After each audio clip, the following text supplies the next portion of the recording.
Liberty Tamil நேயர்களுக்கு வணக்கம். ஈரோடு கிழக்கு இடைத்தேர்தலை தாவேகா புறக்கணிக்கிறதாக ஒரு அறிவிப்பானது வந்திருக்கு. இதை பத்தி மக்கள் என்ன நினைக்கிறாங்கன்றதை கேட்டு தெரிஞ்சுக்கலாம் வாங்க.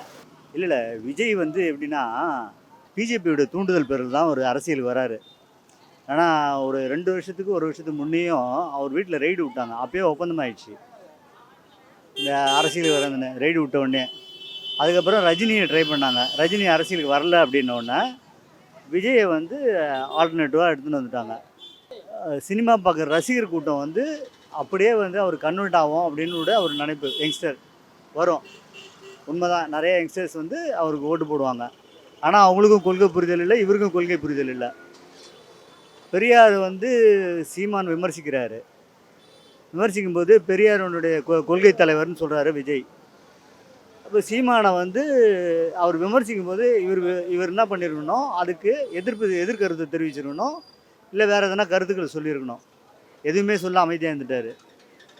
இப்போ இடைத்தேர்தலில் அவர் நின்னார்னா இவருடைய ஓட்டு வங்கி எவ்வளோன்னு தெரிஞ்சிடும். ஸோ அது தெரியக்கூடாது, தன்னுடைய பலம் எவ்வளோன்னு தெரிஞ்சிடும் அப்படின்றதுனால மொத்தமாக பொது தேர்தலில் பார்த்துடலாம் அப்படின்னு ஒரு மாயை கட்டமைக்கிறாரு. அது ஒரு இதுவே பண்ணவே இல்லையா போயிட்டவர். அவர் வந்து அது எக்ஸிக்யூட் பண்ணாத அதை பற்றி எதனா பேசுறது. அவர் ஒரு முடிவு எடுத்துட்டாரு, அவர் செய்கிறாரு. அவர் புஷி ஆனந்த் ஒரு முடிவு எடுப்பார், அவங்க செய்துவாங்க. அப்போ மற்றவங்களுக்கு என்ன பிரச்சனை இருக்குது? எலெக்ஷன் நடக்கிறது அதாவது எலெக்ஷன் நடக்கிறது கம்பல்சரி நடந்தாகணும்.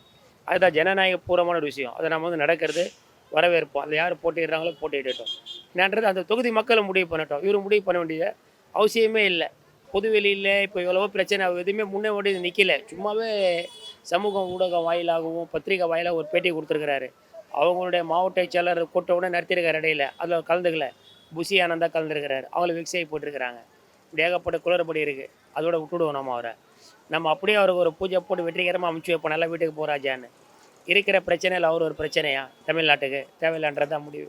கூட புறக்கணிச்சு ஆச்சரியப்படுறதுக்கு இல்லை, நம்ம அப்படியே வேடிக்கை பார்ப்பாத. அதுதான் எப்படி அது தவறுமா. நின்று பார்க்கணும்ல, நமக்கு எவ்வளோ வந்துட்டு வேல்யூ இருக்குது அப்படின்னு சொல்லி தெரியணும்ல.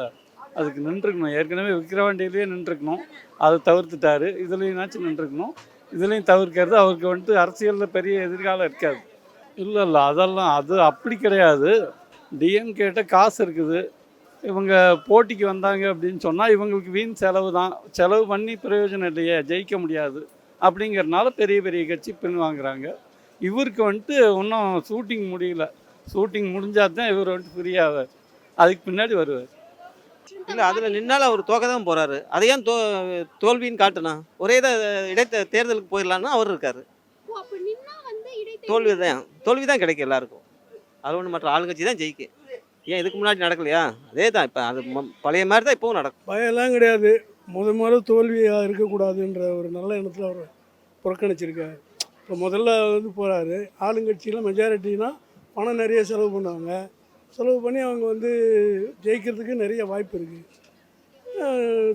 தமிழ் வெற்றி கழகம் வந்து அந்தளவுக்கு செல்வாக்கு கிடையாது. இனிமேல் தான் டெவலப் பண்ணணும் அவங்க.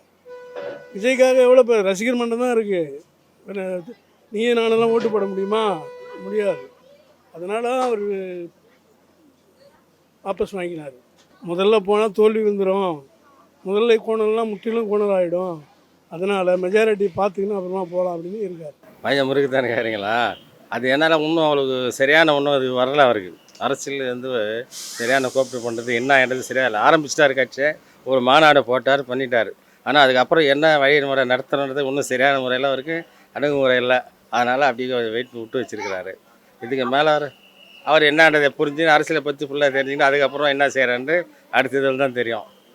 விஜய் அவர்கள் வந்து இதையும் அவாய்ட் பண்ணாமல் ஒத்துக்கிட்டு இருந்தாருன்னா இன்னும் நல்லா இருந்திருக்கும் அப்படின்றது தான் எங்களுடைய கருத்து.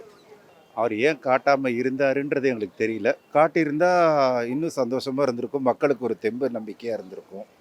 காட்டாமல் இருந்ததுனால தான் எதனால் இப்படி அப்படின்றது தெரியல. இவர் நிற்காததுக்கு காரணம் இதுதான். ஒட்டுமொத்தமாக 2026 நம்ம பெரிய பலமாக இருப்போம்னு ஒரு கற்பனையில் இருக்கார். அந்த கற்பனை வேலையாகாது. ஏன்னா கொள்கை பிடிப்புள்ள ஆட்கள் யாரும் இல்லை. புரியுதுங்களா? இவருக்கும் கொள்கை இல்லை, அவங்களுடைய ரசிகர்களுக்கும் கொள்கை இல்லை. விஜய் வந்து சினிமாவில் நல்லா நடிப்பார், நிறைய சண்டை போடுவார், நல்லதெல்லாம் செய்கிற மாதிரி காட்டுவார். அது ஒரு பிம்பம். சினிமான்றது ஒரு மாயை தானே. அந்த மாயையை வந்து நம்பி இவர் எல்லாமே செய்வாருன்னு நினச்சிக்கிறாங்க. சினிமாவில் செய்கிறது 1 மணி நேரம் வெயில் நிற்க முடியல, ஷூட்டிங்லனா என்ன பண்ணுவாங்க, 1 மணி நேரம் நெய்யில் ஒரு 10 நிமிஷம் வெயிலில் நிற்பாங்க, ஒரு ஷார்ட் எடுத்தோன்னா போயிட்டு கேரவனில் உட்காந்துப்பார். அப்படி தானே ரெஸ்ட் எடுத்துப்பார். அது 10 நிமிஷம் எடுத்து டைம் கொடுத்து நடிக்கலாம். இங்கே கட் ஷாட்லாம் சொல்ல முடியாது. அரசியலில் வந்தால் 1 ஹவர் நின்று மக்களுக்கு சேவை செய்யணும். 1 ஹவர் நிற்கிறதுக்கு உங்களால் முடியாது. ஏசி ரூம்லேயே வளர்ந்தவங்க, மக்களுடைய துயரம் துன்பம்லாம் தெரியாது. சினிமாவில் நினச்சி அந்த மாயையில் மக்கள் போடுறாங்க. மக்களுக்கு வந்து இன்னும் தெளிவு பிறகலை, ரசிகர் கூட்டத்துக்கு அது தெரியாது. ஆனால் இவர் என்ன பண்ணுவார்னா, இந்த மாயையிலேயே வந்து நம்ம வின் பண்ணிடலாம் அப்படின்னு நினச்சிங்கிறாரு. அதுக்கு பலருடைய சப்போர்ட் இருக்குது. மெயினாக பிஜேபியோட அஜெண்டா என்னென்னா, இந்த திராவிடன்ற சொல்லை வந்து எடுத்துடணும். அந்த வார்த்தையே அவரோட இன்னைக்கு இருக்கிறது ஒரே கட்சி வந்து திமுக மட்டும்தான். அது அவர் தானே முடிவு பண்ணணும், நம்ம எப்படி முடிவு பண்ணுறது? அதே அவரோட சொந்த கட்சி, அது சொந்த படம் மாதிரி சொந்த கட்சி, அவரே தயாரிப்பு, அவரே டைரக்ஷன், அவரே ஆக்டர், அதில் எல்லாமே அவர் தான். அப்போ அவர் தானே முடிவு பண்ண. நம்ம யார்? நம்மளாம் ஆடியன்ஸு. அது எப்படி நம்ம கை தட்டலாம், இல்லை எதனா திட்டலாம், ஏன்னா விமர்சனம் செய்யலாம். மற்ற நம்ம பண்ணுறதுக்கு நமக்கு எந்த விதமான ஒரு இது அவர் ஒன்று நம்ம ரொம்ப பெருசாக யோசிக்க தேவையில்லை, அவ்வளோதான். அதில் வந்து அவரோட சொந்த கட்சி அது. அவர் வந்து யாருமே வந்து நிர்பந்திக்க முடியாது. நான் வேணா கட்சி கலைச்சர நாளைக்கு சொன்னோட ஆச்சரியப்படுறதுக்கு இல்லை. பொசிஷன் அப்படி இருக்குது. இப்போ என்ன நடக்கிறதுன்னு மட்டும் வேடிக்கை பார்ப்போம். பெரிய தவறு பண்ணுறாரு. அவர் வந்துட்டு விக்கிரவாண்டியிலேயே நின்றுருக்கணும், அதில் நிற்க விட்டார். இதில் என்னாச்சும் வந்துட்டு யாராச்சும் ஒருத்தர், இப்போ அவரே நிற்கணுங்கிறது இல்லை, யாராச்சும் ஒருத்தர் நிறுத்தி அவருடைய ஆதரவாளர்களெல்லாம் வச்சு ஓட்டு கேட்க வச்சு நின்றுருக்கலாம். அது எதனால் நிற்கல அப்படிங்கிறது அவரே நேரில் வந்து பேசணும்னு விரும்புகிறார். ஆமாம், அதுதான் தவற விட்டாருன்னு தான் சொல்கிறேன். அவருடைய வேல்யூ என்னங்கிறத இதை வச்சு புரிஞ்சுக்கலாம். அவர் இந்த எலெக்ஷனில் நின்றார் அப்படின்னு சொன்னால் நமக்கு எவ்வளோ வேல்யூ இருக்குது அப்படிங்கிறத தெரிஞ்சுக்கலாம். அதை தவற விட்டார், என்ன பண்ண முடியும்? அது வாய்ப்பு இல்லை. அவர் அரசியலில் வந்துட்டு அவருக்கு பெரிய எதிர்காலம் இருக்கிறதா தோணல. அவர் வந்துட்டு அந்தளவுக்கு ஸ்ட்ராங்காக இல்லை. எந்த ஒரு விஷயத்துலையும் வந்துட்டு உடனடியாக வந்துட்டு பதில் கொடுக்குறதுக்கு மறுக்கிறாரு.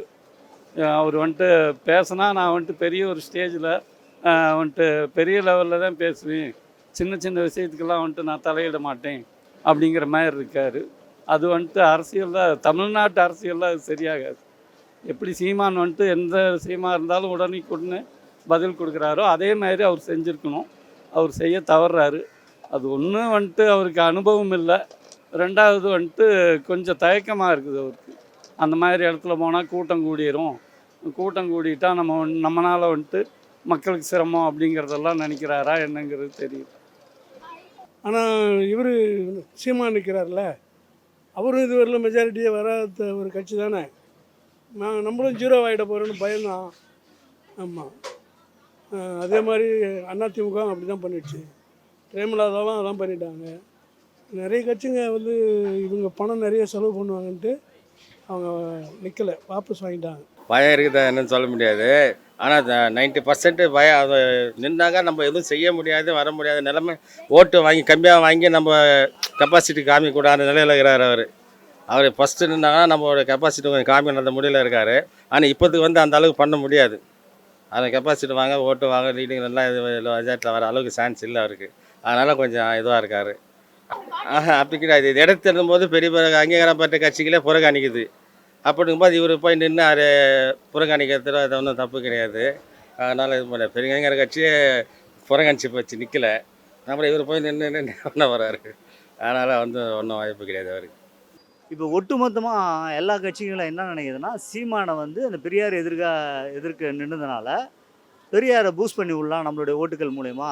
அதிமுகவோட திராவிட கொள்கையை சொல்கிற அதிமுகவும் சரி, மற்ற கட்சிகளும் சரி சேர்ந்து அவரை பூஸ்ட் பண்ணி விடலாம். பிஜேபியோட ஆட்கள் தான் இவங்க எல்லாருமே, புரியுதுங்களா? பிஜேபியோட வேற ஒரு பேர் வச்சு அறிமுகம் ஆகுறாங்க. ஸோ அவங்க என்ன பண்ணுவாங்கன்னா, இது ஒட்டுமொத்தமாக சீமானுக்கிட்ட கொடுத்து, சீமான் பார்த்திங்கன்னா ஆரியத்தை எதிர்க்க மாட்டார், திராவிடத்தை எதிர்ப்பார். ஏன்னா இந்து மதன்றது ஆரிய திராவிட கலப்பு தான். இதுதான் வந்து வரலாறு. ஸோ ஆரியருக்கு எதிர்ப்புனாலுமே திராவிடம் தான். அந்த திராவிடன்ற ஒரு சொல் இருக்கக்கூடாது. அது பிஜேபியோட அஜெண்டா, ஆர்எஸ்எஸோட அஜெண்டா. அந்த திராவிடத்தை எப்படி எடுக்கணுன்றதுக்காக தான் தமிழன்னா ஈஸியாக அழிச்சிடலாம். இவனுக்கு திராவிடன்னு சொன்னாலுமே அவனுங்களுக்கு பற்றி எறியுது. அந்த வார்த்தைக்காக என்ன பண்ணுறான்னா, சீமான் ஒரு பக்கத்தில் தூண்டுதல், விஜய் ஒரு பக்கத்தில், இவங்கெல்லாம் வேற ஒரு பேரில் வந்து இந்த திராவிடன்ற அந்த சொல்லை மறைக்கிறதுக்கு என்ன வழியோ அதெல்லாம் பார்க்குறாங்க. ஆமாம் ஆமாம் ஆமாம். உடனடியாக வந்துட்டு இது கொடுக்கணும்ல. இந்த இடத்துல ஒரு பிரச்சனை நடக்குது அப்படின்னு சொன்னால் உடனே வந்துட்டு நம்ம வந்துட்டு அதுக்கு பதிலடி கொடுக்கணும். அதை விட்டு போட்டு பார்த்துட்டு அப்புறம் ஒரு 4 நாள் சென்று அதை பற்றி பேசி என்ன பிரயோஜனம் இருக்குது? அதுக்கு முன்னாடி எல்லாமே பேசிடுறாங்கல்ல. எல்லா அரசியல்வாதிகளும் பேசி முடித்து அந்த பிரச்சனையே வந்துட்டு ஒரு சால்வ் ஆகிற டயத்தில் இவர் குரல் கொடுக்கறனால என்ன பிரயோஜனம் இருக்குது? ஒரு சீட்டில் அவர் காட்டிட்டாருன்னா அவருடைய மொத்த பலமும் தெரிஞ்சிடும். புரியுதுங்களா? அப்போ கம்மியாக எடுத்துட்டாரோ டெபாசிட் எடுத்தாருன்னா ஃபுல் டோட்டலாக 26ல் இவருடைய பலம் இவ்வளோ தான் தெரிஞ்சிடும். அந்த மாயை கட்டமைக்க முடியாது, பிம்பத்தை வெளிப்படுத்த முடியாது. அதனால தான் அவர் 2026 மட்டும்தான் இலக்கு. நாடாளுமன்ற தேர்தலும் போட்டியிடாத காரணம் தான். பலம் தெரியாது, பலத்தை வச்சு பேரம் பேசலாம். புரியுதுங்களா? இப்போ சீமான் எப்படி வளர்ந்தாரு? பேரம் பேசி இல்லை அந்த பிஜேபின்ற அவங்கக்கிட்ட ஏதோ ஒரு சம்திங் வாங்கி தான் அவருடைய வளர்ச்சி. புரியுதுங்களா? அது மாதிரி இவங்களும் அதே மாதிரி தான் பண்ணுவாங்க. பலத்தை காட்ட மாட்டாங்க. பலத்தை தெரிஞ்சிரும்ல, தெரிஞ்சிச்சுன்னா இவ்வளோ தான் பலம் 2026 அப்படின்னு தெரிஞ்சிடும்.